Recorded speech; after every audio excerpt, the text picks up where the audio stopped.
తెలంగాణలో అన్నదాతలు అష్ట కష్టాలు పడుతున్నారు. నీరు నిప్పు అధికారుల తప్పుల వల్ల అరిగోసపడుతున్నారు. అకాల వర్షాలు ధాన్యాన్ని ఊడ్చుకెళ్తుంటే అగ్గిరవ్వలు ధాన్యాన్ని దహించి వేస్తున్నాయి. మరోవైపు అధికారులు గన్ని బ్యాగులు లేవని, లారీలు లేవని, ధాన్యం కొనకపోవడంతో సహనం నశించి రోడ్డెక్కాడు అన్నదాత. మరోవైపు రైతులకు మద్దతుగా ఆందోళన బాటపట్టాయి రాజకీయ పార్టీలు. తెలంగాణలో అన్నదాతలు ఆగమవుతున్నారు. ఓవైపు మరో సీజన్ ముంచుకొస్తోంది. ఇంకోవైపు పండించిన పంటను కొనుగోలు చేసేవారు లేకపోవడంతో అన్నదాతకు ఆగ్రహం కట్టలు తెంచుకుంటోంది. రాష్ట్ర వ్యాప్తంగా రైతులు ఆందోళనకు దిగారు. నిర్మల్ జిల్లా నచ్చన్ ఎల్లాపూర్ చౌరస్తాలో మండు టెండలో రైతులు ధర్నాకు దిగారు. ధాన్యం కొనాలంటూ ఆరే కాళ్లు మొక్కారు రైతులు.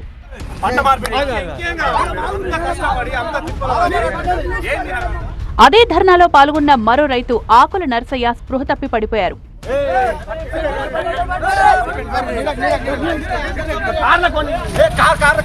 ఎండ వేడిని తట్టుకోలేక మంచిర్యాల రహదారిపై టేకాకులు నెత్తిన పెట్టుకుని ధర్నాకు దిగారు రైతులు. తక్షణమే ధాన్యం కొనుగోలు చేయాలని డిమాండ్ చేశారు.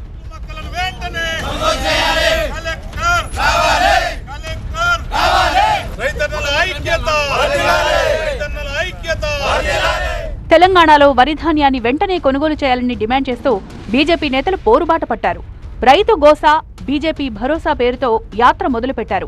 వికారాబాద్ జిల్లా కుల్కచర్ల వడ్ల కొనుగోలు కేంద్రాలు పరిశీలించారు. ధాన్యం కొనుగోలు చేయడంలో తెలంగాణ ప్రభుత్వం పూర్తిగా విఫలమైందన్నారు బీజేపీ నేతలు. రైతుల్ని, ప్రజల్ని వీళ్ళందరూ కూడా తప్పుదారి పట్టించేటట్టు వాస్తవాలు తెలవకుండా చేయడానికి బీజేపీ నాయకులందరూ కూడా వస్తున్నారు. కాబట్టి మా ఎంపీ ఎమ్మెల్యేలందరూ కూడా, ఎమ్మెల్సీలు అందరూ వస్తున్నారు. కాబట్టి వాళ్ళు ఈ యొక్క మొత్తం మార్కెట్ యార్డ్లో ఇక్కడ ఉన్నటువంటి ఒక క్రాప్ మొత్తం పంట ఏవైతే ధాన్యం ఉందో అన్నీ కూడా లిఫ్ట్ చేసే ప్రయత్నం చేస్తున్నారు. చాలా వరకు మిల్లర్స్ ద్వారా కూడా రైతులు మోసపోతున్నారు. ఇక్కడ ఉన్నటువంటి ఒక సిబ్బందితో కూడా వాళ్ళు మోసపోతా ఉన్నారు. బీజేపీ నేతల యాత్రపై కాంగ్రెస్ నేతలు విమర్శలు గుప్పించారు. రాష్ట్రంలో 1,42,00,000 మెట్రిక్ టన్నుల ధాన్యం పండితే 52 లక్షల మెట్రిక్ టన్నులు కొంటామన్న బీజేపీ రైతులను పరామర్శించడం హాస్యాస్పదమన్నారు. రైతు వ్యతిరేక నల్ల చట్టాలను తీసుకొచ్చినటువంటి మోడీ నేతృత్వంలో ఉన్నటువంటి కేంద్ర ప్రభుత్వం ఈ రోజు తెలంగాణ రైతాంగం తరఫున ముసలి కన్నూరు పెట్టుకుని ఒక బస్సు యాత్ర పెట్టుకుని కల్లాల దగ్గరకు పోతున్నారు. ప్రజలందరూ చూసి నవ్వుకుంటున్నారు. ధాన్యం కొనుగోలులో కాంగ్రెస్ సర్కార్ విఫలమైందన్నారు BRS deputy floor leader Harish Rao. ఏం చేయాలి? వడ్లు కొనే తెలివి కూడా లేదా ఈ ప్రభుత్వానికి? ఏమనంటే కేంద్ర ప్రభుత్వం మీద నెపని నెడతా ఉన్నాడు ఉత్తమ్ కుమార్ రెడ్డి. కేంద్రం 51 లక్షలే కొంటా అంటుంది. పోయి ధర్నా చేయి.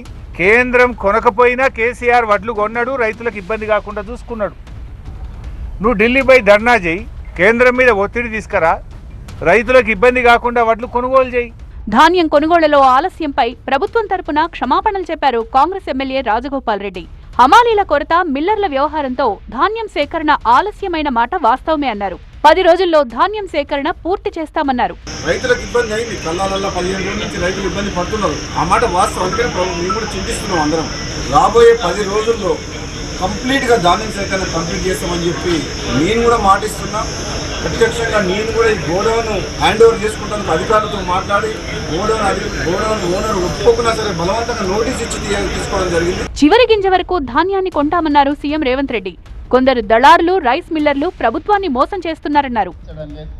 ఈరోజు వేల కోట్ల రూపాయలు ఈరోజు దళారులు, మిల్లర్లు కొంతమంది ప్రభుత్వాలను మోసం చేస్తున్నారు. అదే మన ఆడబిడ్డలకు ఇస్తే ప్రతి గింజకు జవాబుదారీతనంగా మన ఆడబిడ్డలు ఉంటారు.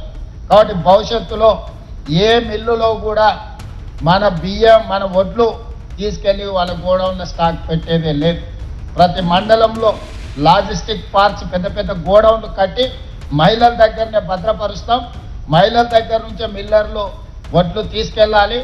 మళ్ళీ బియ్యం చేసి తీసుకొచ్చి అక్కడ అప్పగించే విధంగా ప్రణాళికలు, కార్యాచరణ మనం సిద్ధం చేస్తున్నాం. ధాన్యం కొనుగోళ్లలో ఆలస్యం లేకుండా చర్యలు తీసుకుంటున్నామంది ప్రభుత్వం.